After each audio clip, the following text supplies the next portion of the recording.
ഇത് നമുക്ക് കപ്പലണ്ടി മിഠായി എങ്ങനെയാണ് തയ്യാറാക്കുന്നതെന്ന് നോക്കാം. ആകെ നമുക്ക് 2 ചേരുവകൾ മാത്രം മതി ഉണ്ടാക്കിയെടുക്കാനായിട്ട്. അപ്പോൾ അതിന് വേണ്ടിയിട്ട് 1 കപ്പോളം കപ്പലണ്ടിയാണ് എടുത്തിരിക്കുന്നത്. തന്നെ ഇത് വറുത്തെടുക്കണം. ഇപ്പോൾ ഒരു മീഡിയം ഫ്ലെയിമിലിട്ട് നമുക്കിതൊന്ന് വറുത്തെടുക്കാം.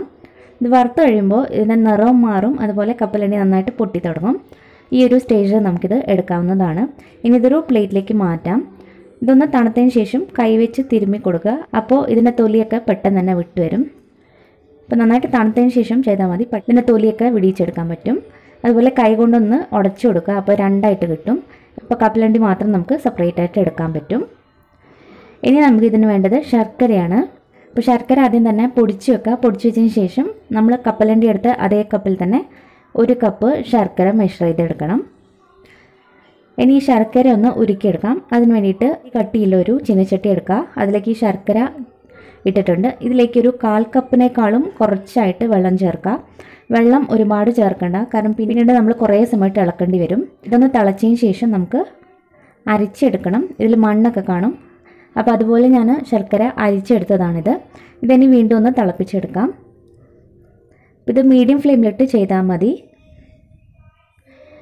അപ്പോൾ നമ്മളിത് മിക്സ് ചെയ്യുന്നോറും പതഞ്ഞ് കിട്ടും. അതുപോലെ ഇത് കട്ടിയായി തുടങ്ങും. കൈവിടാതെ ഇളക്കി കൊടുത്തുകൊണ്ടിരിക്കണം. ഇതുപോലെ നന്നായിട്ടൊന്ന് പതഞ്ഞ് വരുന്ന സമയത്ത് നമുക്ക് ഇതൊന്ന് ചെക്ക് ചെയ്യണം. ചെക്ക് ചെയ്യാൻ വേണ്ടിയിട്ട് ഒരു ചെറിയൊരു പാത്രത്തിലേക്ക് കുറച്ച് വെള്ളം ഒഴിച്ചു കൊടുക്കുക.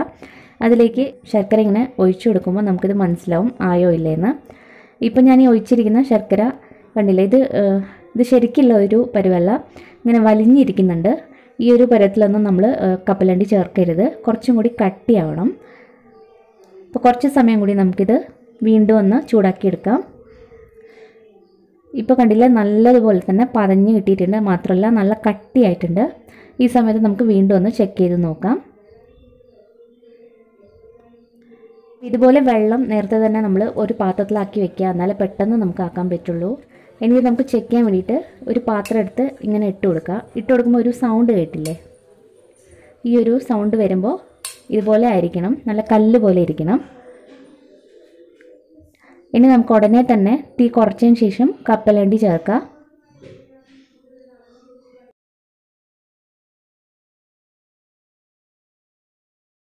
ഇനി ഇതിലേക്കൊരു ടേസ്റ്റിന് വേണ്ടിയിട്ട് ഒരു 1/2 ടീസ്പൂൺ നെയ്യും കൂടി ചേർക്കുന്നുണ്ട്. നെയ്യ് ഓപ്ഷണലാണ് കേട്ടോ, ഉണ്ടെങ്കിൽ ചേർക്കാം, അല്ലെങ്കിൽ കുഴപ്പമില്ല. ഒരു ഗ്ലേസിന് വേണ്ടിയിട്ടാണ്. മാത്രമല്ല നല്ലൊരു ടേസ്റ്റും കിട്ടും. ഇനി എല്ലാം കൂടി ഒന്ന് മിക്സ് ചെയ്ത് കൊടുക്കുക. ഇനി നിങ്ങൾക്ക് ഏലക്കപ്പൊടി വേണമെങ്കിൽ ഏലക്കപ്പൊടി കൂടി ചേർക്കാം. പക്ഷേ ഇതെല്ലാം പെട്ടെന്ന് തന്നെ ചെയ്യേണ്ടി വരും. അപ്പോൾ നന്നായിട്ടിത് മിക്സ് ചെയ്തതിന് ശേഷം ഉടനെ തന്നെ നമുക്കിനി സ്റ്റൗ ഓഫാക്കാം. അപ്പോൾ ഇത് ഉണ്ടാക്കുന്നതിന് മുമ്പായിട്ട് തന്നെ നമ്മൾ ഇത് സെറ്റ് ചെയ്യാൻ വേണ്ടിയിട്ട് ചപ്പാത്തി കോലിലേക്ക് കുറച്ച് ഓയിൽ തേച്ച് പിടിപ്പിച്ചിട്ടുണ്ട്. മാത്രമല്ല ഒരു ബട്ടർ പേപ്പറിലേക്കും കുറച്ച് ഓയിലൊക്കെ തേച്ച് പിടിപ്പിച്ച് വെച്ചതാണ്. അപ്പോൾ ഇതൊക്കെ ആദ്യം തന്നെ ചെയ്ത് വെക്കണം. ചപ്പാത്തി കോല് വെച്ച് പരത്തിയതിന് ശേഷം നമുക്ക് ഇഷ്ടമുള്ള ഷേപ്പിൽ കട്ട് ചെയ്തെടുക്കാം. ഇതിനി ഒന്ന് തണുത്തതിന് ശേഷം നമുക്ക് പതുക്കെ ഈ ബട്ടർ പേപ്പറിൽ നിന്നും എടുക്കാൻ പറ്റും. ഒന്നെങ്കിൽ ബട്ടർ പേപ്പർ ഉപയോഗിക്കുക, അല്ലെങ്കിൽ ഏതെങ്കിലും ഒരു സ്റ്റീൽ പാത്രത്തിൻ്റെ അടിഭാഗത്ത് നന്നായിട്ട് എണ്ണ തടവിന് ശേഷം ഈ കൂട്ടിട്ട് കൊടുത്താൽ മതി കേട്ടോ. ബട്ടർ പേപ്പർ ആകുമ്പോൾ കുറച്ചും കൂടി എളുപ്പമായിരിക്കും. ഇപ്പോൾ നന്നായിട്ട് തണുത്തതിന് ശേഷം ഈ പേപ്പർ നമുക്ക് ഇളക്കി മാറ്റാം. ഇപ്പോൾ നമ്മൾ നേരത്തെ വരച്ച് വെച്ച കാരണം പെട്ടെന്ന് നമുക്ക് കട്ട് ചെയ്തെടുക്കാൻ പറ്റും.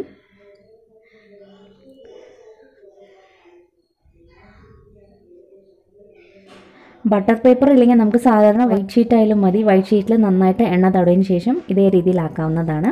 കപ്പലണ്ടി മിഠായി ഇവിടെ റെഡി ആയിട്ടുണ്ട്. നല്ല ക്രിസ്പി ആയിട്ടാണുള്ളത്. ഓരോന്നും ഇതേപോലെ തന്നെ കട്ട് ചെയ്തെടുക്കാം. 1 കപ്പ് കടലയും ശർക്കരയും വെച്ച് ഇത്രയും കപ്പലണ്ടി മിഠായി നമുക്ക് ഉണ്ടാക്കിയെടുക്കാൻ പറ്റും. അപ്പോൾ ഇതിൽ മെയിനായിട്ട് ശ്രദ്ധിക്കേണ്ടത് ശർക്കരയുടെ ഒരു പരുവാണ്. അത് കറക്റ്റ് ആണെങ്കിൽ നമുക്ക് പെർഫെക്റ്റ് ആയിട്ടുള്ള മിഠായി ഉണ്ടാക്കിയെടുക്കാൻ പറ്റും. അപ്പോൾ അതൊന്ന് ശ്രദ്ധിച്ചാൽ മതി. നല്ല കല്ല് പോലെ ഇരിക്കണം. അതുപോലെ മാത്രമല്ല നമ്മളത് ഇടുമ്പോൾ ഒരു സൗണ്ട് കേട്ടില്ലേ, ആ ഒരു സൗണ്ടും വരണം. അപ്പോൾ എന്തായാലും ഈ രീതിയിലൊന്ന് ട്രൈ ചെയ്തിട്ട് നിങ്ങളുടെ അഭിപ്രായങ്ങളൊക്കെ അറിയിക്കുക. വീഡിയോ ഇഷ്ടപ്പെട്ടാൽ ലൈക്ക് ചെയ്യാനും സബ്സ്ക്രൈബ് ചെയ്യാനും മറക്കരുത്. താങ്ക്